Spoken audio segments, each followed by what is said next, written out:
Ano ang mangyayari kung biglang mawala ang lahat ng tao sa mundo? Isipin mo, pagising mo bukas, wala ng tao sa paligid, walang sasakyan, walang ingay, ikaw na lang ang mag-isa sa mundo. Ano kaya ang mangyayari sa Earth kapag naglaho ang lahat ng tao? Sa unang araw, biglang titigil ang lahat.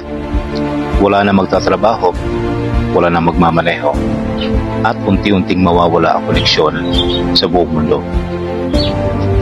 Paglipas ng ilang araw, mawawala ang kuryente sa buong mundo.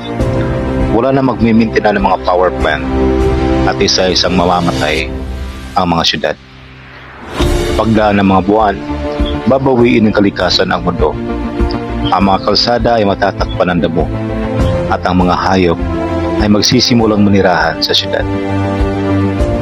Pagkalipas ng maraming taon, kahit ang pinakamalaking gusali sa mundo ay masisira, ang mga syudad ay magiging parang kagubatan.